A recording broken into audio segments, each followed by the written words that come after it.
voters? Wala. Are you scared? Hindi. Pero, I'm curious. basta yun sa akin, yun ang tingin ko. Oh, when it comes to the LGBT community, alam mo, it's a major campaign issue now. Mama Rojas is getting known for his programs for LGBT. Do you support the anti-discrimination bill? Yes, discrimination? Oo. So what do you think? Expound on it. How Ang, would you improve the lives of the LGBT community no, ang, if you were a senator? pag discrimination kasi lahat nakikita ko, iba-ibang klase ang discrimination, di ba? Sa kababaihan lang, pag sinabihan ka na bobo ka, discrimination yun. Di ba? Minamaliit ka. Tulad sa akin, discrimination yun.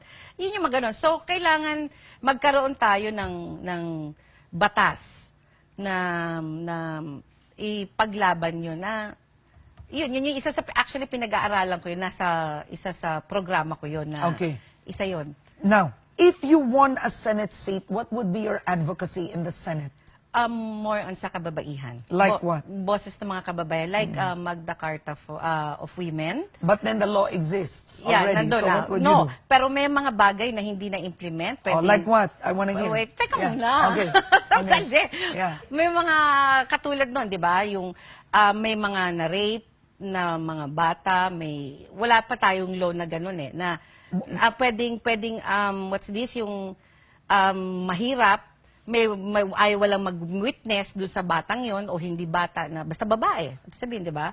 Witness na pwedeng ang government ang tumulong doon sa bata para magdemanda. But don't we have that? We have the Public Attorney's Office. That's free. Siguro, pero pwedeng tulungan. I mean, yung gobyerno, kaya nga sabi ko, isa sa pinag-aaralan ko yun. Kasi more on like sa Paranaque, kasi yan yung sa kababaihan, First Lady pa ako, more on women ako talaga eh.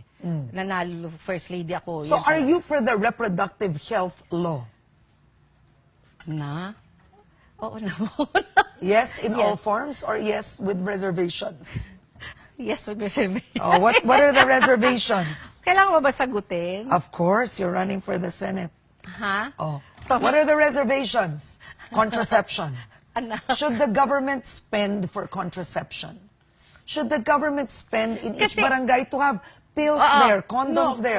Yung control, no? Oh, this was the issue in the Supreme Court. Kasi dapat talaga, lalo na yung mahihirap, dapat talaga mag-control kasi lalong naghihirap sa dami pag maraming Oh. anak. So how would they control? How would you do it? Kailangan, lagi bukas ang ilaw na to. Hindi. No. Ibig sabihin, Kailangan lagi bukas ang ilaw? ha? No, really. No, I mean, you're an advocate for women. You support the RH law with reservations. So what are your reservations in the RH law? Disseminate. Kung No, your reservations, it means ano ang alinlangan ni Alma Moreno pagdating sa batas na ito? yun nga, yung pag sobrang anak, doon ang takot ko. So pro-RH ka?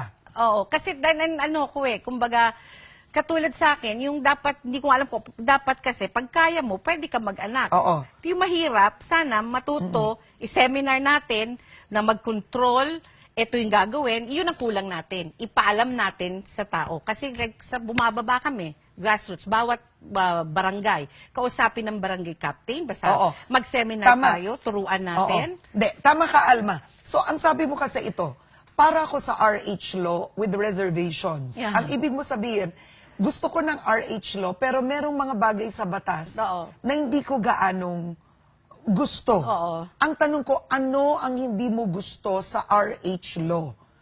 Kasi naging kontrobersyal ang RH law, umakyat sa Korte Suprema. May 4 na bahagi doon o 3 na hindi sinang-ayunan ng Korte Suprema. Ano sa RH law ang ayaw mo o gusto mo?